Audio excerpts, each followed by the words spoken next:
Today's lesson is called The Rise and Fall of the Influencer.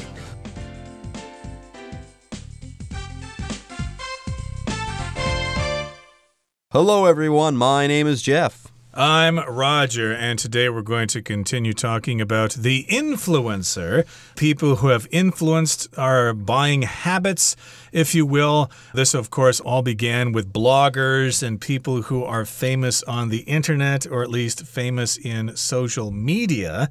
And, of course, people who follow these people tend to like the products that they use. And companies caught on to that, and companies started paying these people money to influence listeners and followers and to get them to buy the company's products. But hey, maybe the tide has turned. Maybe things are starting to turn around now. As we mentioned last time when we said goodbye, yeah, consumers or followers of these celebrities are not dumb. They know when they're being tricked. So yes, maybe things are changing for the influencers. Oh, yeah, things are bad for influencers. Not only are people, consumers becoming more savvy and less gullible to what bloggers have to say and stuff like that, but we haven't even mentioned COVID-19. We won't even get to that, okay? How can you be an effective influencer on Instagram, let's say, if you're under quarantine all the time? That's been bad for influencers as well. But we will talk some more about the economics of advertising and blogging and stuff like that today. Yes, people like us consumers. Are we going to be fooled by influencers moving forward? No way, not anymore. As consumers, we are going to be savvy and less gullible, and I say that is a good thing. All right, folks, with that, it's time for us to take a short break, but don't go away. We'll be right back after this. At first, it was companies that approached influencers to establish working relationships, offering them free products or cash payments in exchange for a mention in a video or a review in a post. Sometimes influencers would form exclusive partnerships with brands, raising the brand's popularity among the influencer's followers. 大家好，第一部分我们看到单字 exclusive， 这个字是形容词，指专有的、独家的。例如 The cable company offers an exclusive deal to first-time customers. 该有线电视公司提供首订客户独享的方案。或是 Jenny had a press pass, so she could attend the exclusive movie screening. Jenny 有记者通行证，所以可以参加那场独家电影放映会。另外，除了上面的意思，这个字还可以指高级的、昂贵的。举例来说 Desmond treated his girlfriend to a meal at one of Taipei's most exclusive restaurants. Desmond 请女友去台北其中一家最高级的餐厅吃饭。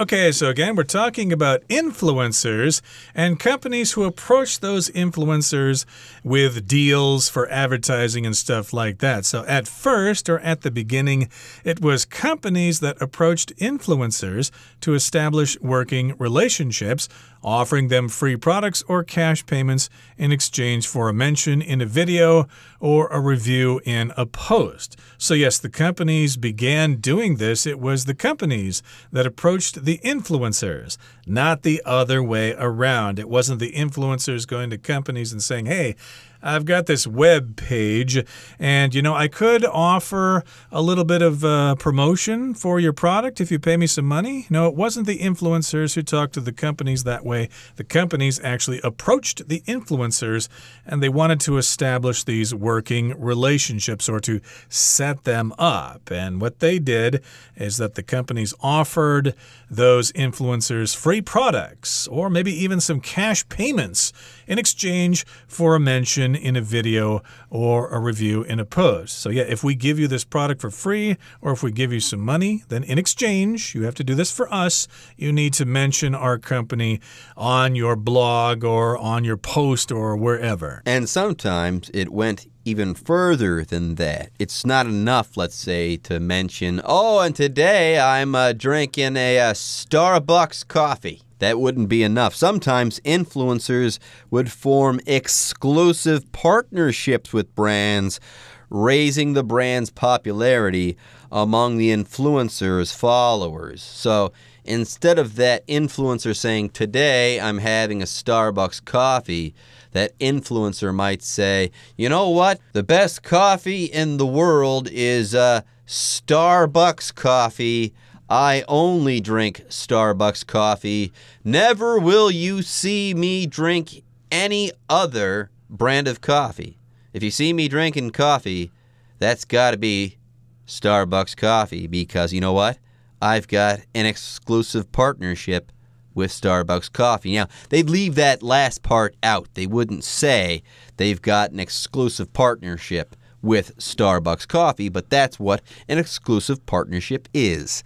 The influencer and Starbucks, they're working together, and they've said, okay, as far as your coffee is concerned, you're only going to work with us. You can't work with any other brand of coffee. This is an exclusive partnership. And that, of course, would raise the brand's popularity among the influencer's followers. So, yeah, if you had a special partnership with ABC Coffee or something like that, or XYZ Tea or something, then you have that partnership, and then your followers would see that, and they think, hey, I'm going to try XYZ Tea as well.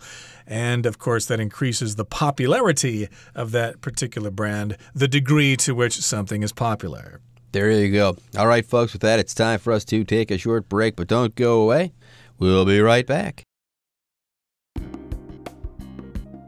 Recently, however, the market has become flooded with influencers who employ dishonest techniques to get noticed by brands and users of social media. They buy fake followers to seem more influential and often contact companies themselves, bragging about their pull with hundreds of thousands of potential customers. These people are more interested in the popularity and perks associated with being an influencer than they are in providing valuable content, and it shows. Their posts often look like commercials instead of advice. This approach undermines trust and may eventually drive an influencer's fans away, causing them to click unfollow. 第二部分我们看到动词 brag 指吹嘘夸耀，像是 Jonathan often brags about his kids' achievements. Jonathan 常吹嘘他孩子的成就，或是Kyle bragged of winning the chess championship as he thought it would impress the girls. Kyle 吹嘘自己赢得西洋棋锦标赛，因为他觉得那会让女孩们钦佩。另外补充一个相关片语 bragging rights 表示夸耀的权利，吹牛有理。例如 Tony had bragging rights after beating his brother in the tennis match. Tony 在网球比赛中击败了自己的哥哥，所以自夸有理。接着我们看到单字 perk 这个字是名词，指额外的好处、有利条件，常用复数形。例如 The perks of Ray's new job included a company car and parking space at the office. Ray 新工作的福利包含一台公司用车和停车位。另外补充一个相关片语 perk up 表示使活跃，使精神奕奕。举例来说 Our whole family perked up at the news of my sister's promotion. 我们全家因为姐姐升迁的消息而兴奋不已。或是I need some coffee to perk me up. 我需要喝点咖啡提提神。再来，我们看到动词 undermine 指逐渐削弱、损害。我们可以说 Wild accusations of voter fraud have undermined the people's faith in their democracy. 胡乱指控作票削弱了人民对民主的信心。或是 A lack of market research can undermine even a large company's chances of success. 缺乏市场调查甚至会损害一间大公司的成功机会。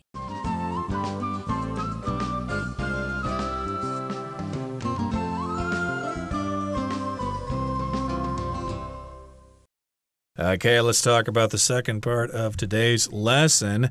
People dumb enough to believe this, that the bloggers or people who post videos on YouTube, do we really believe that they really like to use those products, or is there something else happening there? They're being bought out. they're selling out or they're cashing in. And yes, of course, followers are not dumb. And recently, however, the market has become flooded with influencers who employ dishonest techniques to get noticed by brands and users of social media. So, indeed, the influencers are starting to see this as an opportunity, and they think, hey, if I can get those product promotions, I can make a quick buck as well.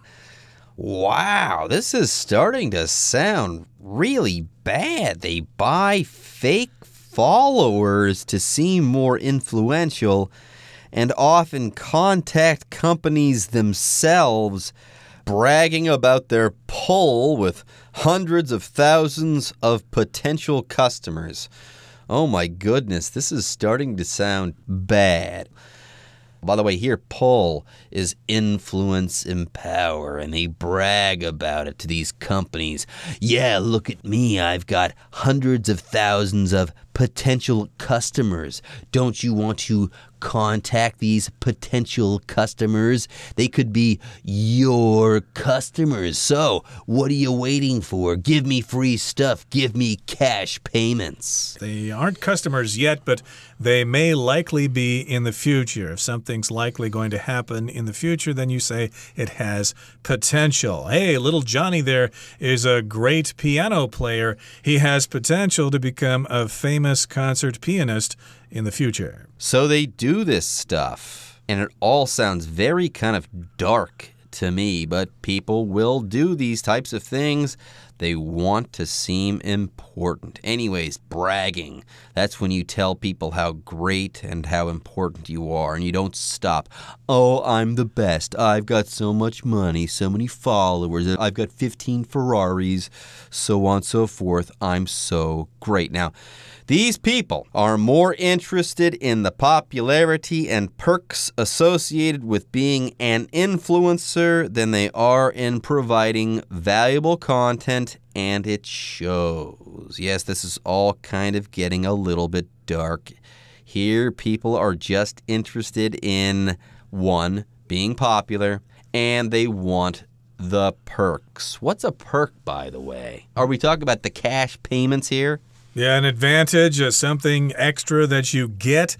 So, indeed, we talk about the perks of maybe working for the airlines. Sure, you're a flight attendant and you're a glorified waiter or waitress, but still there are some perks there. You get to travel around the world. You get to meet a lot of interesting people and stuff like that. Those are some of the perks or the special benefits that you receive. So, yeah, if you are an influencer, you do get some extra things there. More money, more popularity. So, of course, they're more interested in that than they are in actually giving people useful information. They just want to be famous. Yeah, I want that sweet, sweet cash. Give me free stuff. I want to be popular. And yes, I just want stuff. Gimme, gimme, gimme. How dark, how greedy. Yeah, their posts, they're not helpful. They don't care about their followers. Their posts often look like commercials instead of advice.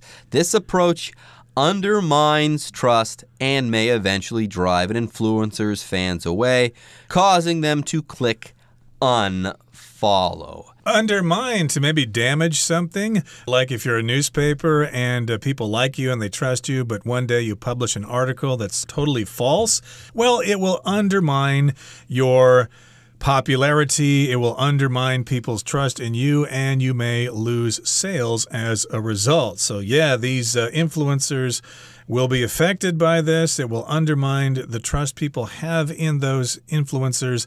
And as you said, they'll probably lose those followers. You just click on unfollow and you've lost a follower, and that's not good. Okay, that brings us to the end of the second part of our lesson.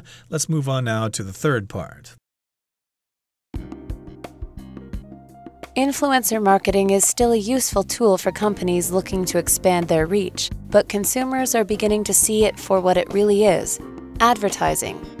If today's influencers are to survive, they need to make sure their interest in a brand is genuine, or they risk their content becoming just one more ad for people to tune out while browsing social media. 最后第三部分，我们看到单字 genuine。这个字是形容词，指真诚的、真正的、非伪造的。例如 Joe offered a genuine apology to his friend after their argument. Joe 与朋友吵架后，真心地向朋友道了歉。或是 This museum contains a genuine piece of the Berlin Wall. 这间博物馆里有一块真的柏林围墙碎片。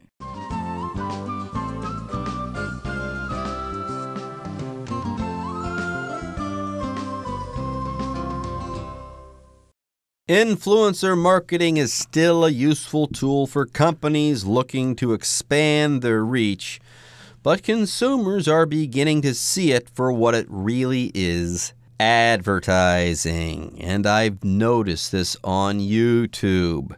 There is more and more advertising on YouTube. More and more of those channels that I go to for good quality content, more and more of these have been invaded with advertising. Now, the best of these channels, they have the advertising at the very beginning of the shows, and then it's done. The worst of the channels, gosh, the advertisements are sprinkled throughout, and the content gets broken up. It's a real pain in the neck, but hey, that's how advertising and influencer marketing, I guess, works in the internet age. By the way, I see this word marketing, Roger. What's the difference between advertising and then marketing? Advertising is just basically sending messages out to people to get them to buy something, but marketing is done by the company itself to actually look at the market and see what sorts of products people will be interested in. It's like what you do before you actually start selling that product. Sounds good to me. You analyze the market, figure out what people want, and then you kind of gear your advertisements towards your market, what people want, and then you give it to them. Now, if today's influencers are to survive, they need to make sure their interest in a brand is genuine, real, authentic, not fake, or they risk their content becoming just one more ad for people to tune out while browsing social media. By the way, if you tune out something, you ignore that thing. You kind of subconsciously pay no attention to it whatsoever. All right, folks, with that, it's time for us to say goodbye and to hear from the Chinese teacher.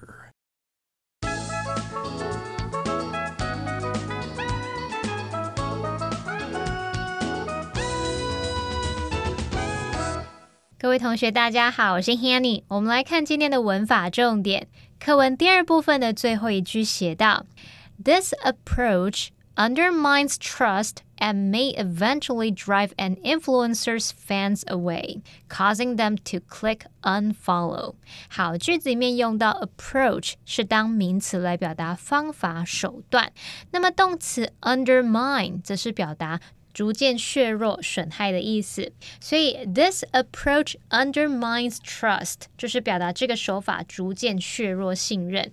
好，那我们先来学习这个 undermine 的字首字根，它的字首 under 表示在什么什么下方，那么字根 mine 它有开采的意思，在下方开采就好像在人家看不到的地方去动手脚，这样用这样的方式去联想说 undermine 它有暗中破坏、逐渐破坏、损害、侵蚀的意思。好，另外课文的句子里面用到 drive somebody away 不是开车把人载走哦， drive 它除了指驾驶，它还有驱使的意思。Drive somebody away 或者是 drive away somebody 是用来表达赶走某人，使某人离开，尤其是在不愉快的情况下使某人离开。例如 The restaurant's high prices and poor service are driving away customers.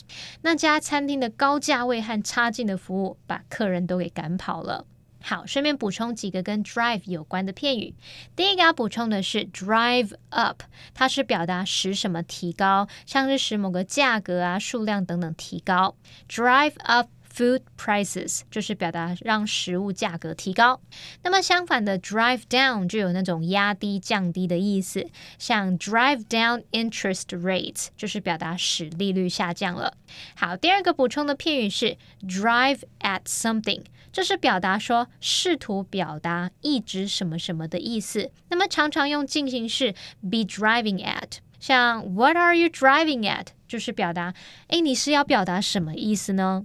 我们再看的例句 Only his wife understood what he was driving at， 只有他太太知道他想要表达什么。好，第三个补充的片语是 drive out， 它表示驱逐、驱离，把什么什么驱逐出境。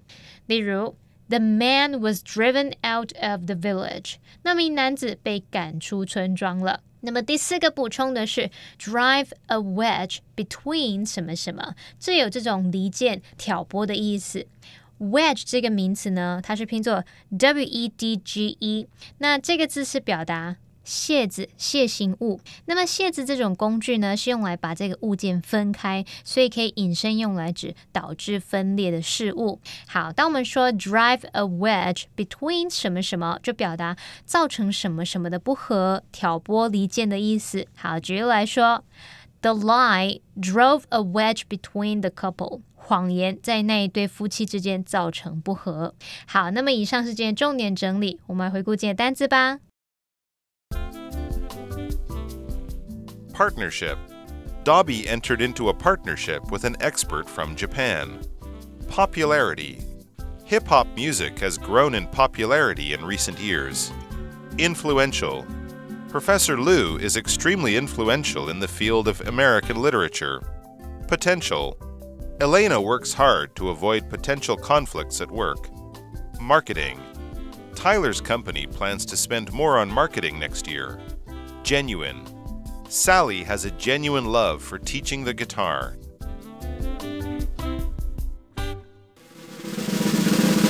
Discussion Starter starts now! And now it's time for our discussion starter. Hey, Roger, how do you feel about influencers? Do they provide a valuable service, or are their posts just advertising? Well, I don't trust influencers, but, they do have a right to exist, and they should try whatever they can. It's a free market. If followers are wise to what they're doing, they will unfollow those people, and the companies won't pay them to promote their products. I think it should be decided on the open market. How about you? I don't trust influencers either, but I will add this one caveat. If that influencer has a real job and their main source of income is that real job, I'd be willing to listen to what they say in their videos as an influencer. Otherwise, these influencers are just trying to make money off of me, and I don't like people trying to make money off of me, even if their advice is somewhat sound. Well, everyone, today's article has come to an end, and I sure hope you guys enjoyed reading and learning along with us. I am Jeff. I am Roger. See you next time.